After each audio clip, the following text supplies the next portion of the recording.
فیصل آباد کے معتبر ادارہ جامعہ مسجد مبارک گوشالہ و مدرسہ انوار القرآن بجکوٹ روڈ میں طالبات کی اختتام صحیح بخاری شریف کی بابرکت تقریب و تقسیم انعامات سمیت حفاظ کرام کی دستار بندی کی مبارک تقریب بھی منعقد ہوئی، جس میں 52 طلباء و طالبات نے سند فراغت حاصل کی۔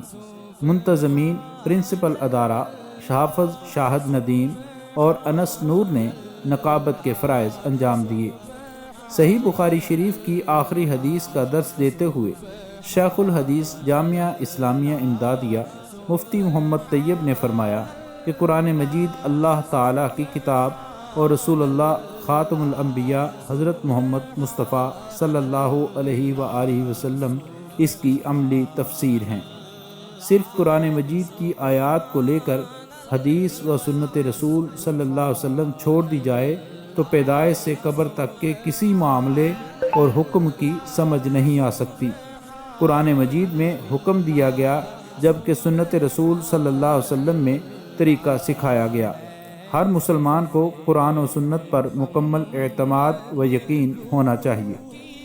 منکرین حدیث کی صرف قرآن مجید کے نفس مضمون کی بنیاد پر نماز جنازہ پڑھانا بھی ناممکن ہے۔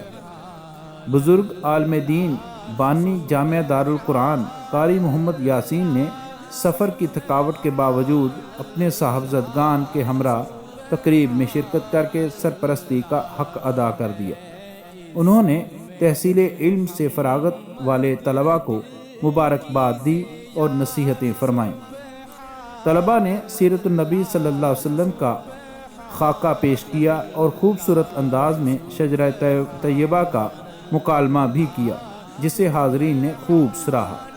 مہمان نعت خوان حافظ عثمان قصوری نے دلکش انداز میں نعت رسول المقبول صلی اللہ علیہ وسلم اور مناقب صحابہ رضوان اللہ علیہم اجمعین کی سعادت حاصل کی۔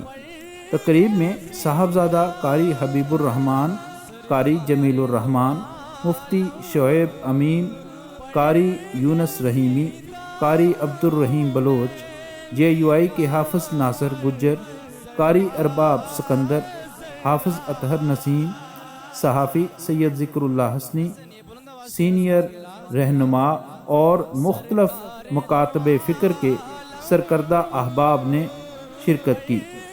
اس تقریب میں عوام کی بھی ایک بڑی تعداد شریک ہوئی۔ تقریب کے آخر میں طلباء کی دستار بندی کی گئی اور انہیں انعامات بھی تقسیم کیے گئے۔ Munawar Hameed Khan, D media news, Faisal آباد۔